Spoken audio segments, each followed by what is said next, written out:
Reels वाली बहू। प्रज्ञा को रील्स बनाने का बड़ा ही क्रेज है और वो दिन भर रील्स बनाती रहती है। खाते पीते घूमते फिरते घर में कॉलेज में रील्स बनाने के कारण प्रज्ञा पूरे कॉलेज में हाईलाइटेड है।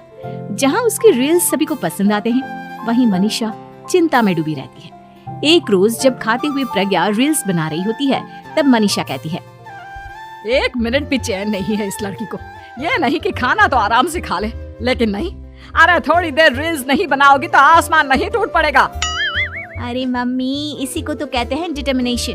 तुम नहीं समझोगी ये सब। भगवान, इस लड़की को सद्बुद्धि दे।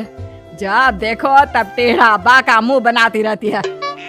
मनीषा की बात का प्रज्ञा पर जरा भी असर नहीं होता और वो खाते खाते रील्स बनाती रहती है। दिन बीतने लगते हैं और देखते देखते प्रज्ञा का कॉलेज भी खत्म हो जाता है। आए दिन कोई ना कोई मनीषा को प्रज्ञा की शादी करवाने का सुझाव दे जाता है। सब ठीक ही कहते हैं, प्रज्ञा की शादी कर देनी चाहिए। अपने घर के काम काज में व्यस्त हो जाएगी तो खुद ही ये रील्स और नाच गाना बंद हो जाएगा। मनीषा और प्रेम प्रज्ञा के लिए एक अच्छा लड़का ढूंढने लगते हैं और तभी विकी का रिश्ता प्रज्ञा के लिए आता है, जिसने प्रज्ञा को उसकी रील्स देखकर पसंद कर लिया था। अगले दिन विकी अपने माता पिता के साथ प्रज्ञा के घर पहुंच जाता है और प्रज्ञा साड़ी पहने हाथों में चाय की ट्रे लिए उनके सामने आती है। जब विकी को पसंद है तो हमें भी बहू पसंद है। बहन जी, आप बारात की तैयारी कीजिए। एक बार लड़का लड़की अकेले में बात कर ले तो अच्छा रहेगा। हाँ हाँ, क्यों नहीं। मनीषा विकी को प्रज्ञा के कमरे में भेजती है, जहाँ प्रज्ञा पहले से ही रील्स बना रही होती है।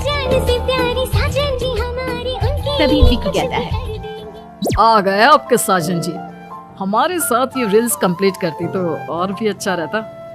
अच्छा जी, अब आ ही गए हैं तो बना ही लेती हूँ आपके साथ। दोनों मिलकर रील्स बनाते हैं। जब वी मीट और तुरंत पोस्ट भी कर देते हैं। फिर विकी कहता है, जब आप साड़ी में चाय लेकर आए तब मुझे लगा कि कहीं मैं गलत घर में तो नहीं आ गया। अब सही है।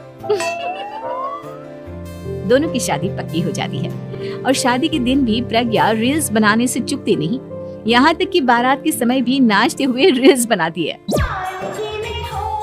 सभी लोग प्रज्ञा की तारीफ के पुल बांध देते हैं और प्रज्ञा नाचती गाती अपने ससुराल चली जाती है।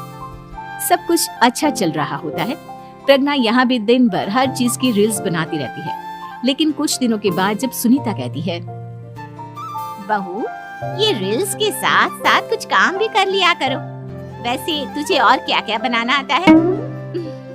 मम्मी जी, वैसे तो सब कहते हैं कि मैं सब कुछ अच्छा बनाती हूँ, लेकिन मुझे लगता है कि मैं मैगी अच्छा बना लेती हूँ। हाँ, कॉफी भी अच्छा बना लेती हूँ और मुंह तो सबसे अच्छा बना लेती हूँ। हैं? अच्छा अच्छा। सुनीता अपना माथा पकड़ लेती है और कहती है, बहू, कुछ खाना बनाना भी सीख लेती। मम्मी जी, मैं लंबी प्लानिंग कर रही हूँ। जल्दी ही मैं इतनी फेमस हो जाऊंगी कि मुझे पैसे मिलने लगेंगे। हम दोनों सास बहू राज करेंगे, राज। नौकर काम करेंगे और लोगों की तो लाइन लगेगी हमसे मिलने के लिए। तेरा दिमाग खराब हो गया है क्या बहू? हंसी मजाक तक ठीक है, लेकिन इस तरह घर नहीं चलते। जितना जल्दी हो इस घर के तौर तरीकों को सीख लो।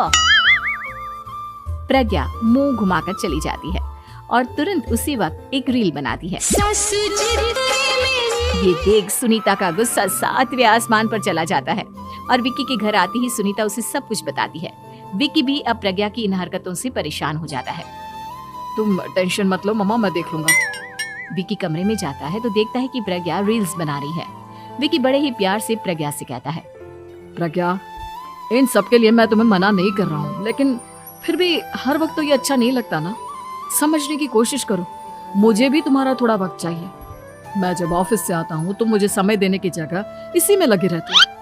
तुम ज्यादा ही सोच रहे हो। तुम भी मेरे साथ रील्स बनाओ ना, तुम्हें भी बहुत अच्छा लगेगा।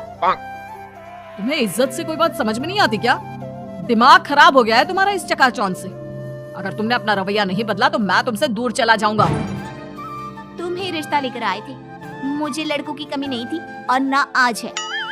विकी दरवाजा पटक कर चला जाता है। धीरे धीरे विकी प्रज्ञा से दूर होता जाता है। एक रोज मनीषा प्रज्ञा के ससुराल उससे मिलने जाती है।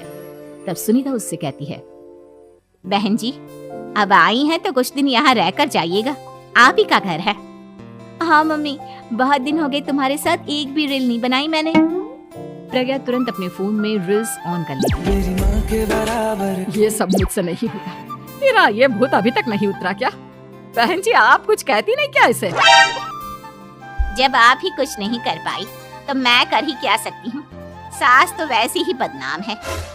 शाम को घर की लाइट चली जाती है और मनीषा प्रज्ञा से कहती है, मेरे घुटनों में बहुत दर्द हो रहा है, तू लाइट का कुछ इंतजाम करना बेटा। अच्छा, कैंडल जला देती हूँ मम्मा। प्रज्ञा गाते हुए कैंडल जलाती है और खिड़की के पर्दे के पास रख देती है।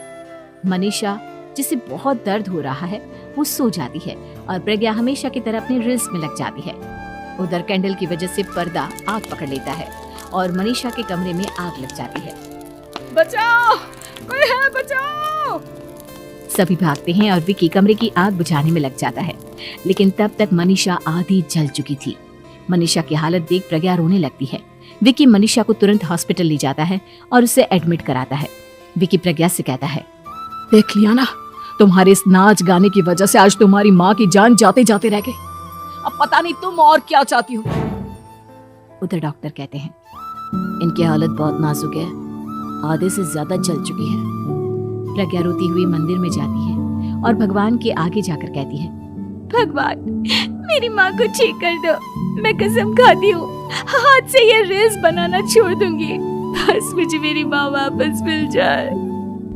2 दिन बीत जाते हैं और मनीषा खतरे से बाहर आ जाती है। पेशेंट अब ठीक है, आप लोग उनसे मिल सकते हो। सब कोई मनीषा से मिलता है और प्रज्ञा सबके सामने अपना फोन तोड़ देती है। मुझे माफ कर दो मम्मा, मैंने तुम लोगों की बातों को नजरअंदाज किया। बेटा, कोई भी चीज जरूरत से ज्यादा खराब है। मैंने तुम्हें रील्स बनाने से कभी मना नहीं किया, लेकिन हर वक्त एक ही चीज तो सही नहीं है। मैं समझ गई हूँ मम्मा, आई एम सॉरी।